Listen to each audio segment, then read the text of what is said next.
Hello, Redditors. I'm Denise, all fake names, and I need to get something off my chest about my family. Growing up, I always knew one thing. My brother Jacob was the golden child, and when I say golden, I don't mean in some charming, he's perfect way. Oh no, it's much more infuriating than that. Jacob has been coddled, excused, and downright worshipped by our parents for as long as I can remember, while I've been, well, let's just say I've been the other one. My parents, Roxy and David, come from a very conservative church background where women are expected to get married, have kids, and stay out of the way. Being unmarried at 31 and a successful lawyer, I've pretty much become everything they didn't want. I can't tell you how many times I've heard them say, "When are you going to settle down, Denise?" As if my career, my independence, and the fact that I'm not living paycheck to paycheck is somehow embarrassing for them. But Jacob? Oh, Jacob is their pride and joy. He's 28 now. But the way they talk about him, you'd think he was still 10. According to them, Jacob is the heir apparent to our family business. A small, struggling, but still somehow precious to them little venture. They've been telling him, and anyone who'll listen, for years that he's going to take over one day, that he'll mature and start showing interest any moment now. Spoiler alert, that day never came, and I don't think it ever will. See, Jacob is a deadbeat, and I don't say that lightly. He spends money like it's water, doesn't lift a finger to contribute. And when anyone even hints that maybe, just maybe, he should get his act together, he gets defensive. He's just figuring things out, my mom always says, or he's young, give him time, like he's still a teenager. Meanwhile, he's living off their savings and blowing through whatever they give him as if he's entitled to it. One time, he bought an expensive motorcycle with the money they'd given him to pay off some student loans. I thought that might finally open their eyes. Maybe they'd see him for the spoiled man child he is. But no. Dad just said, "Boys will be boys." Like that explained everything. I could have thrown up. They're so blinded by their delusions of him running the family business one day that they refuse to acknowledge reality. Jacob can't even be bothered to show up at family meetings, let alone actually work. Meanwhile, I've offered to help out with the business several times, but they always brush me off. "This isn't for you, Denise," my dad once said. "You should focus on getting married." Yes, because clearly my uterus is more valuable than my brain. And if all that wasn't bad enough, they've actively tried to push me aside, as if my independence was something shameful. I've been asked repeatedly, in not so subtle ways, when I'm going to find a man and start being fruitful. They say it with all the authority of their conservative church, as if it's my duty to disappear into the shadows of domestic life and leave Jacob to be the man of the house. The worst part is, Jacob knows they'll back him up no matter what he does. He's never worked a real day in his life, but according to my parents, he's already deeply involved in running the business, whatever that means. They love to tell people how Jacob is taking things over and that they're so proud of him for all the hard work he's supposedly putting in. I wish I was making this up. The truth is, Jacob's lazy. He doesn't care about the family business. He never will. But my parents refuse to see that. They're still waiting for him to magically grow up and take responsibility. And in the meantime, I'm just here, watching this ridiculous show play out while they continue to dismiss me as the black sheep because I didn't follow their script. So, yeah, This is the family I come from, and if you think this sounds frustrating, just wait. It only gets worse. Growing up with Jacob as the golden child wasn't just about him getting all the praise. It also came with the privilege of constantly asking me for money. I mean, I get it. Parents spoiling their kids is one thing, but expecting me to be his personal bank? That's a whole new level of absurd. And of course, my parents saw nothing wrong with it. Here's your brother, Denise. Family helps family, they'd say. Except apparently, help meant funding his terrible life choices. It started off small. Jacob would call me up for things like spotting him $100 for a night out or covering his rent when he was short that month. I hate to admit it, but I gave in most of the time. It was small stuff. Nothing that would break the bank for me, but then Jacob, being Jacob, started getting greedy. The asks started getting bigger, and eventually I had to draw a line. I mean, I'm doing well, but I'm not an ATM. The final straw came one day when he called me with a request so ridiculous I had to ask him twice if he was being serious. Hey sis, I need a favor, Jacob started, his voice annoyingly chipper. I sighed, already bracing myself. What is it this time? I need a car, a luxury car. He said it so casually, like he was asking for a sandwich or something. I laughed, thinking he was joking. A luxury car? Why on earth does he need that for? I thought to myself. He paused, as if the answer should have been obvious.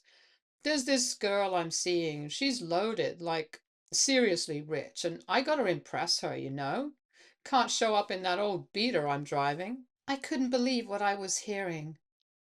I couldn't stop myself from saying, wait, so you need a luxury car to impress some girl? Don't you think if she's impressed by your car, she's probably not into you? Jacob huffed like a teenager being told to clean his room. Oh my God, Denise, you're always so stuck up. Why do you always have to lecture me? It's just a car. You've got the money, so what's the big deal? Can you send me the cash or not? I didn't even hesitate. I told him that, yeah, I could, but I won't. And that's when he really lost it. See, this is why no one in the family gets along with you. You're always so high and mighty. I swear it's like you get off on being difficult. He hung up after that, leaving me with a familiar feeling of disbelief mixed with frustration. Jacob was nothing if not predictable. It was always the same thing with him. He wanted something. I was supposed to give it, and if I didn't, I was the bad guy. And the worst part, my parents always backed him up. I knew the next time I talked to them, they'd probably be nagging me about how I should help my poor brother out. It was a never-ending cycle. Fast forward a few months and I get another call from Jacob, but this time he wasn't asking for money. Shocking, I know. He called to tell me he was engaged. He blurted it out so quickly I thought I'd misheard him at first. Apparently the girl he had been trying to impress was now his fiancée, and her name was Julia, and he had proposed the night before. I didn't know much about Julia, but based on what Jacob had mentioned before, I knew she was well off and seemed like someone who had her life together. My first thought was, how in the world did Jacob land someone like her? But then again, maybe, just maybe, he had finally gotten his act together. Surely someone like Julia wouldn't put up with his nonsense, right? A few weeks later, I actually met Julia. We ran into each other at a cafe. She was everything I expected: classy, intelligent, and way out of Jacob's league. She was polite, warm, and clearly had a good head on her shoulders. I couldn't help but wonder how someone like her ended up with my deadbeat brother, but I chose to believe that maybe he had changed. Maybe he was finally trying to become the man worthy of her love. For the first time in a long time, I felt hopeful for him. After the engagement was officially announced, Jacob called me again, and this time he seemed genuinely enthusiastic. He told me he had a surprise for me. He was throwing me a birthday party. Now, this completely threw me off. My family had never been the types to celebrate me. They barely acknowledged my birthday most years, and now Jacob, of all people, was planning a party for me? I didn't know how to react. I couldn't help but feel emotional at the thought. My family had spent years putting Jacob on a pedestal while I was pushed to the sidelines. The idea that they were finally doing something for me, something to celebrate me, was overwhelming. I started thinking, maybe this is it. Maybe they're finally starting to see me. It was the one day I wasn't about to miss, when my family was actually showing up for me. But of course, with Jacob, nothing is ever as good as it seems. On the day of my birthday, I woke up early, buzzing with excitement. For once, it seemed like my family was finally pulling it together to celebrate me. When I arrived at my parents' house, I was nearly floored by the sight before me. Balloons everywhere, decorations that screamed, "We finally remembered you exist." Roxy, my mom, rushed over, grinning widely and announcing that it was a surprise party. In typical fashion, she let it slip that it was all Julia's idea. Of course, my family could never come up with something so thoughtful on their own. Julia walked in, arms loaded with gifts and a beaming smile. She mentioned she'd be back with the cake that Jacob supposedly picked up. Watching her, I felt a swell of gratitude. She was genuinely trying to make this day special for me, and that meant a lot.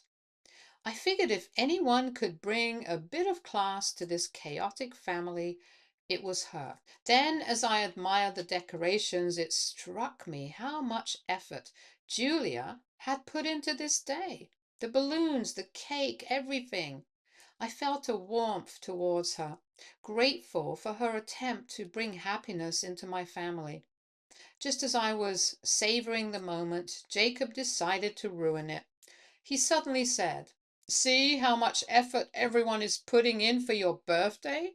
Julia is technically going all out to make this day special for you. I hope you show her that her efforts were fruitful by at least gifting me the car I had asked for. Having that car would have made impressing Julia so much easier." I couldn't help but scoff internally.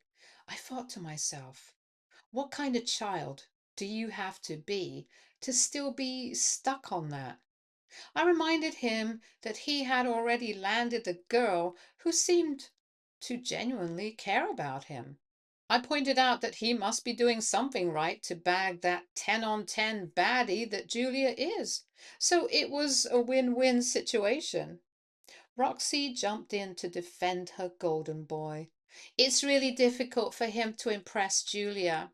He had to actually work hard for a few days." Oh, poor Jacob, having to endure the horrors of sitting through a few boring meetings. Jacob seemed to eat it up, smugly claiming that the hard work had paid off and that Julia was now impressed. To quote him, he said, "Thank God that phase is over. I couldn't for the life of me pretend to listen to one more meeting." Roxy added that at least one of her children was going to settle down and give her grandchildren soon enough. That obviously was a jibe at me. Suddenly there was a loud crash. We turned to see Julia standing there, cake splattered at her feet, her expression shifting from joy to horror as she overheard Jacob's words. "What? You don't actually have a business?" she shouted, her voice shaking with disbelief. "You've been lying to me this whole time?" Jacob stuttered, struggling for words, but it was clear he was caught off guard. To say that Julia was angry would be an understatement. She went off at him. "You're just a deadbeat. I'm marrying someone who doesn't even have his life together." Her voice rose, and I could see how betrayed she felt. Roxy immediately jumped in, insisting that Julia should stay. "You have to understand, Jacob is going through a phase. A mature woman's love is all he needs to grow up and be serious. You can help him, Julia." It was infuriating to watch.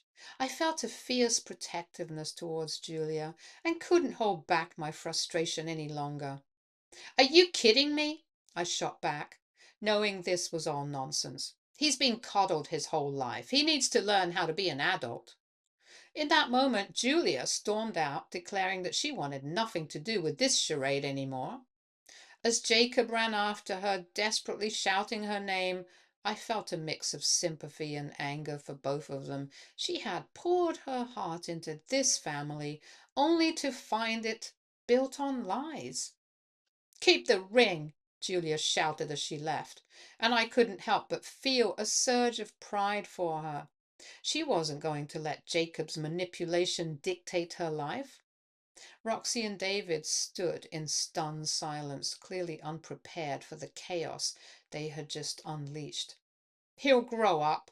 He'll change, Roxy cried, desperation in her eyes. I shook my head. I couldn't help myself from commenting.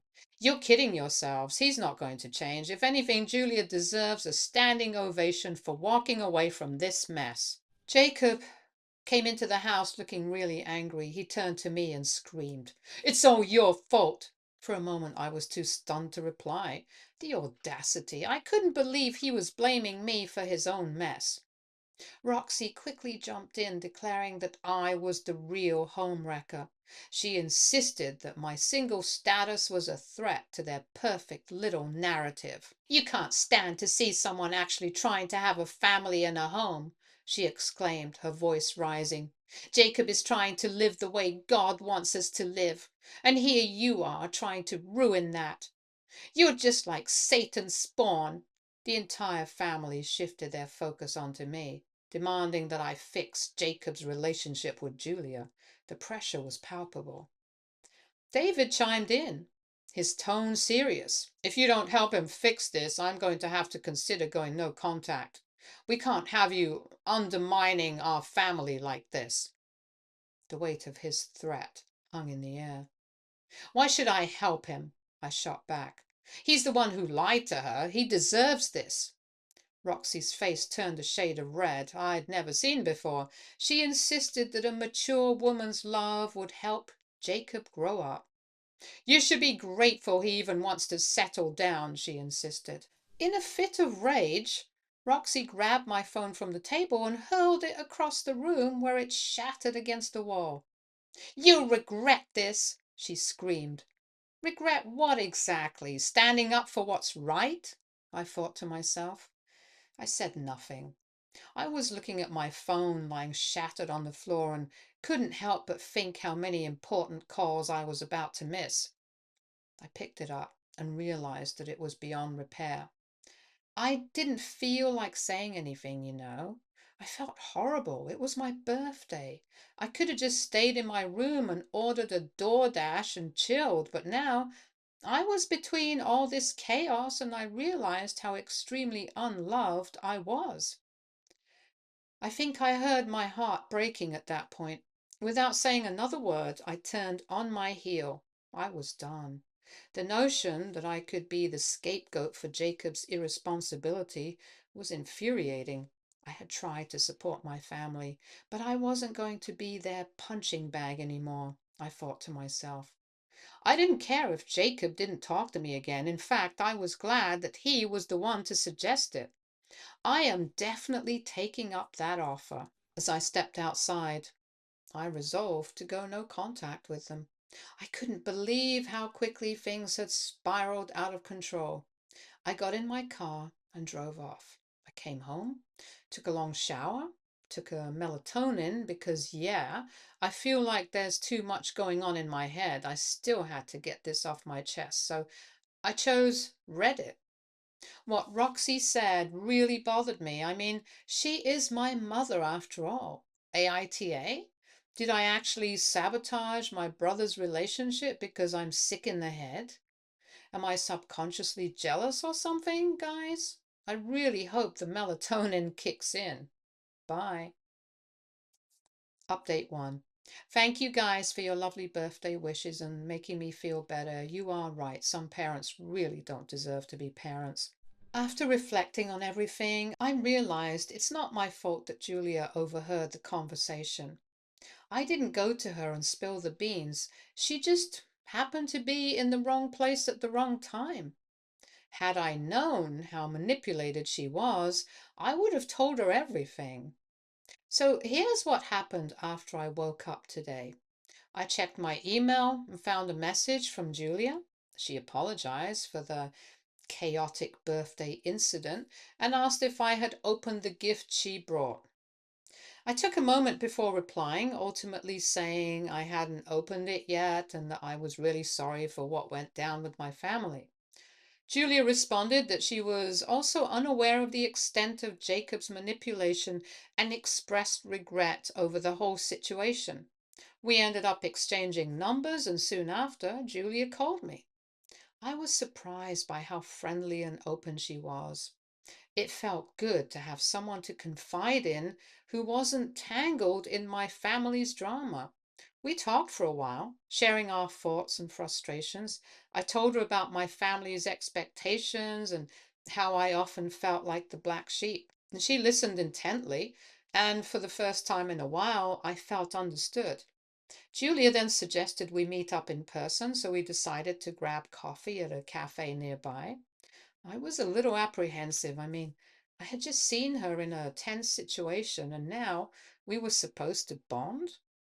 But I was also curious about her. When we met, I realized she was not only smart, but also genuinely kind, despite her wealth. She didn't seem like someone who took it for granted. She worked hard for everything she had. I admired that about her. As we chatted, I discovered that Julia was the daughter of one of the most powerful men in the city. The way she talked about her family made me realize she understood pressure and expectations, even if they were different from mine. We bonded over our experiences and began to develop an unlikely friendship. It felt refreshing to connect with someone outside of my family's toxic dynamic. Julia shared stories about her upbringing and the challenges of being in a wealthy family. She talked about how her father expected her to follow a certain path and how she often felt stifled by those expectations. It was easy to see why she had initially been drawn to Jacob. He seemed like a way to rebel against that world, but now she was starting to see through the facade. As we sipped our coffees, I found myself really enjoying her company. She was witty, insightful, and had a genuine warmth that drew people in. It felt good to laugh and talk freely without the weight of my family's judgments hovering over me. Julia made me feel like I was worth something, that my experiences mattered. Later that night, as I settled into bed, I received a call from Jacob. He spotted me and Julia at the cafe and assumed we were working on repairing the damage he claimed I caused. I could practically hear his entitlement oozing through the phone, and when I firmly told him that we were just meeting up and that he shouldn't contact me again, I could sense his irritation. He insisted that if I didn't convince Julia to take him back, things wouldn't end well for me. I almost laughed at his audacity. Did he really think I would jeopardize my friendship with Julia for him? I felt a surge of anger mixed with determination. Without hesitation, I blocked his number. After I hung up, I reflected on what he had said. It struck me how little he understood about personal accountability. He had painted me as the villain in this scenario, and I was sick of it. I thought about how my family had always made me feel like I had to clean up Jacob's messes. No more. The next day, I texted Julia and told her very frankly what Jacob wanted me to do. I told her that she shouldn't think that I was acting on behalf of my brother. She said that she already knew that when I took her side at that awful party, she asked me to come to her office the day after tomorrow because she wanted me to meet someone. She wouldn't say who because apparently that was a surprise. Anyway, I'll keep you guys posted if anything interesting happens. Update 2. You guys, I just came back from Julia's office. The person she wanted me to meet was her dad, who's the CEO of the company. And the reason? She wants me to be their lawyer. So let me break this down to you. Julia sat me down in this sleek, modern office, and I was already nervous. I mean, this was the office of a powerful CEO, and I couldn't shake off the imposter syndrome vibes. But when her dad walked in, he was incredibly warm and welcoming. We talked about my career, my experiences, and most importantly, how I could fit into their company. Julia looked at me with this proud smile as her dad laid out the offer. It was mind-blowing, 5 times more than what I'm making now. I was practically speechless. The offer came with all sorts of benefits, including a fully furnished flat provided by the company. I mean, who wouldn't want that? But then reality hit me. I hesitated and told Julia that I couldn't accept such a position. I had never applied for it, and part of me felt like I didn't deserve it. I had spent so long doubting myself and feeling like I was always falling short. How could I just leap into this incredible opportunity? Julia wasn't having it, though. She looked at me with determination and said, Denise, that's exactly why I wanted you to meet my dad. I see the hard work and dedication you put into everything. I was actually watching you during our conversations. You're an honest person, and I believe in your capabilities. I'm in charge of recruiting people for our team, and I've realized you're exactly the kind of strong, capable woman we need. Her words caught me off guard.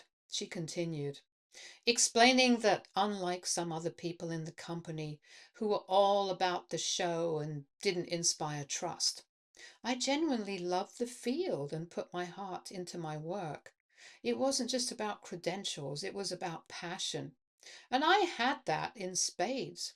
Hearing that from her, I felt something shift inside me. It was like the fog of self-doubt was starting to lift. Julia believed in me, and her dad saw something in me too. Maybe I really could do this. After our meeting, I was buzzing with excitement. I can't believe how much my luck has changed in such a short time. One moment I was reeling from family drama, and the next I was being offered an incredible career opportunity that could set my life on a new trajectory. I'm still processing everything, and part of me is terrified of making this leap. But the other part is exhilarated. I've realized that stepping out of my comfort zone might just be what I need to find my footing. So, yeah, I'm about to become the company's lawyer, and I'm moving into a new flat. I honestly can't wait to see where this takes me. Thank you all for your support and encouragement. You have no idea how much it means to me.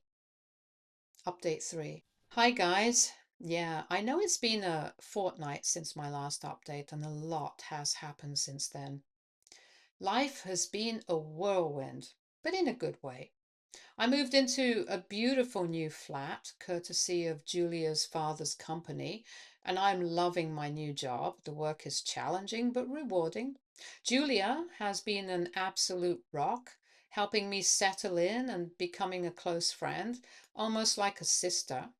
I still can't believe fate introduced us through all this drama. But inevitably, the calm was short-lived. Jacob resurfaced, and with a vengeance. I received a chilling text. I knew you were selfish, but didn't know you were this selfish. Can't imagine how you're living the life that was supposed to be mine. He was furious that I moved into his apartment, but I had no idea it was even a factor. The company offered it to me, plain and simple. Then things escalated. I woke up to find my new flat egged. Yes, you read that right. Jacob had egged my home, leaving a disgusting mess and a clear message. He was watching me and he wasn't going to let me move on. That was the final straw. I filed a restraining order against him, and I'm relieved to have taken that step. The police took it seriously, and I feel safer knowing there are consequences if he tries to contact or harass me again. But Jacob's antics didn't stop there. He started making demands, threatening worse consequences if I didn't convince Julia to take him back, like I'd ever facilitate that toxic cycle again. The next day, Roxy called, trying to guilt trip and manipulate me, but I was done. "You're a horrible mother," I told her. "The least you can do is leave me alone. Never call me again." And with that, I went no contact with my entire family. It's been a difficult decision, but I hope it's the right one. I'm finally prioritizing my own well-being and surrounding myself with positive, supportive people like Julia. That's all, folks. Update 4. It's been a month since I last updated you all, and I thought I'd finally close this chapter of my life. But, as usual, my family has a way of pulling me back in. I just got off a call with David, my father. I can count on one hand the number of times we've spoken since I cut ties with them. Today's conversation was a stark reminder of why I made that decision. He wanted money. Yes, you read that right. After all the drama, the betrayal, and the emotional manipulation, they're broke. The precious business, the one they deemed me unfit to handle, is on the verge of collapse. Turns out, Jacob, the golden child, stole funds from their own company. I'm not surprised. But what's staggering is their audacity. They can't take legal action against Jacob, of course, because he's the baby boy. Instead, they're turning to me, the selfish daughter, for help. David's words still echo in my mind. "Your family, Denise, we need your help." The same family that sided with Jacob's toxic behavior now wants me to bail them out. I couldn't help but remind him of their past decisions. "You didn't want me involved in the business, remember? You said I wasn't capable. You said it was Jacob's birthright." I let the words sink in before delivering the final blow. Let Jacob deal with it. I'm not paying a cent. Their business is failing, and it's poetic justice. They gambled on Jacob's competence and lost. Now they're facing the consequences of their own actions. As I hung up the phone, I felt a sense of closure. I've moved on, built a new life, and surrounded myself with people who genuinely care about me. Julia's friendship has been a lifeline, and my job continues to fulfill me. To those who followed my journey, thank you for your unwavering support. This update serves as a reminder that sometimes cutting ties with toxic family members is necessary for growth. I'm grateful for the lessons learned and the strength gained. This is my final update. I'm closing this chapter for good. Stay tuned for more stories from our girl relationships.